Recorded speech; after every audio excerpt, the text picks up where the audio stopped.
I'm going to hang. We're just going to have fun. I'm telling you. There's a million great sports broadcasters here asking great questions, and we are asking very silly and dumb ones. Good. Sounds like we might be able to pull this off. Yeah, we can do this. Okay. Right, here we go.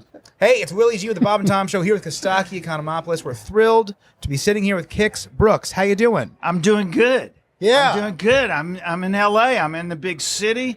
Out of the hillbilly nonsense, and what are y'all doing here? Yeah, going to the game or what? We're just hanging out. We're talking. We came to talk to all of you stars, all of the football characters, and be a part of the scene. We're thrilled. We're loving it. How are you enjoying it? But y'all are like rockers, right?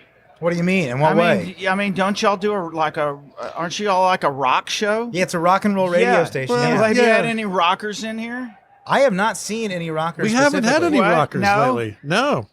You're the closest thing we got to that. So how would you describe your format? Very improvisational. Yeah. Very silly. There's an old sort of, what can you call it? There's an old marketing tactic. We put the F in professional, that kind of thing. Yeah. Okay. I like that. But so what is that? Who sings that song? Who knows? I've got a question for you. I've always wanted to ask a country music star this question, and you're finally here. You're finally here to answer this question for me.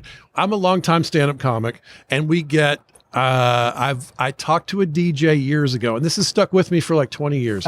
He said comics and country music stars are the most down to earth because it's part of the craft to be of the people. Yeah. Does that land for you? Do you think that's true? I think it absolutely is. And somebody asked me, they said, you know, what's the difference in like a country music star and a rock star?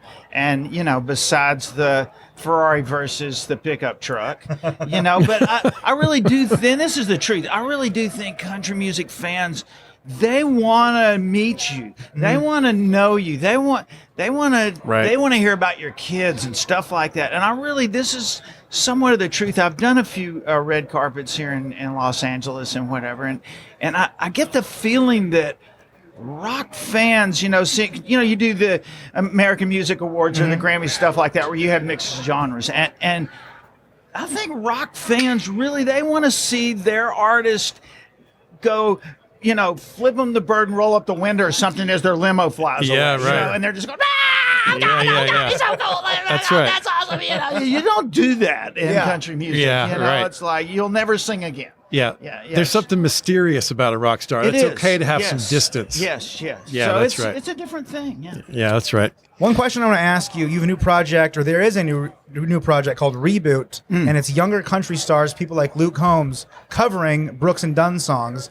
I want to ask: do you have any younger people going up to you, going, "Hey, I heard this old record. Why are you guys covering a Casey Musgraves song?" Like they don't know that you did it originally. Yeah. No, they're not doing that. Oh, they're not doing that. They're not going. That's the real Neon Moon. Oh, excuse me. No, I'm just being silly. It is. It's cool. I tell you, I told Ronnie, I said, I feel like we're getting a Willie Nelson kiss here, you know? Because like when I was going to Willie Nelson picnics in Austin, you know, when I was getting into music in the 70s and whatever like that it was the thing. But Willie was like an older guy, you know. We didn't even know he'd had this career and written, you know, all these great songs for Patsy Cline and all that stuff. And it's weird now looking at that audience, and half of them, you know, they weren't there in the mid-90s. They probably weren't born in the mid-90s. That's right. And it is fun, you know, Luke Combs and these people wearing Brooks and Dunn t-shirts. It makes you feel good. It's like, God, so y'all found us, and, you know, over the years, Ronnie and I did a lot of stupid stuff on stage. I mean, we had inflatable girls and you know, shot ourselves out of cannons. And I mean, we were as nonsensical as any act that is stupid nonsensical as any act that, especially in country music, that ever got on stage.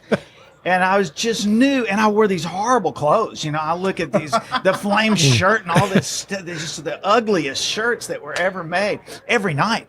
And I just assumed at some point that would kill me, and I would look at these album covers and go, God, that is so freaking wrong. And people actually, at this point in our career, want to talk about our music. Yeah. And that doesn't just fascinate me. It makes me really feel good that after all that stuff we did, where people could have written us off as just but we never took ourselves very seriously, but we took our music seriously. Sure. You know, and it feels good that these young acts think enough of our music that they wanna hang their clip on there now, you know, and that's hang cool out to with hear. us and sing. It's good. In the same way that these younger acts looked up to you, who are the guys that you looked up to growing up?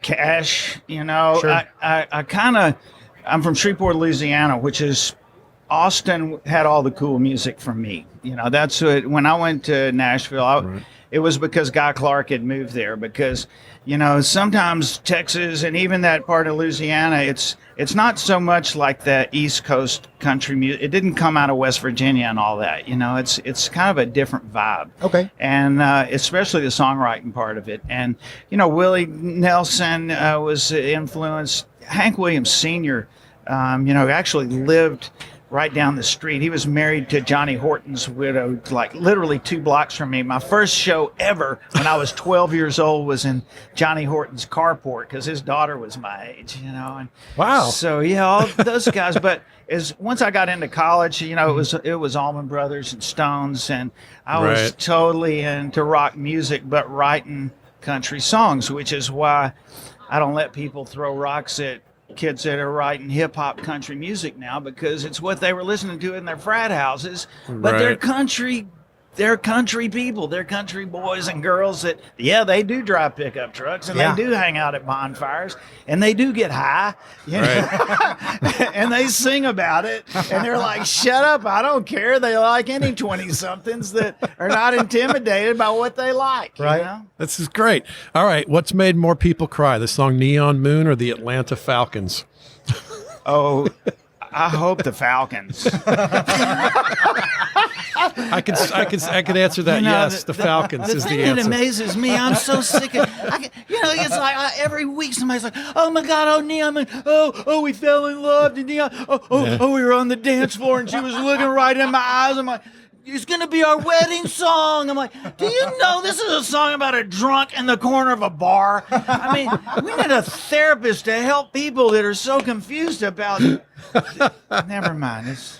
That's great. That is lovely. Well, thank you so much for talking to Kix Brooks. We appreciate you talking to us. Do you want to talk a little bit about... I appreciate you talking to me. A little bit about Country Countdown. Anything you want to say? Yeah, there's 30 songs on there. And we start at 30 and we make it all the way to number 1. Good Lord willing. Well, thank you for being professional and likable. It's been lovely give him talking this to you. thing. We said music. What did I win? Would you mind reading a joke for us? Sure. We're putting together a thing with people reading a joke here and there. Okay. Tom Brady's stepping away from football to spend more time with carbs. Woo! We're calling it there. Thank you very much, Kix Brooks. It's been an honor.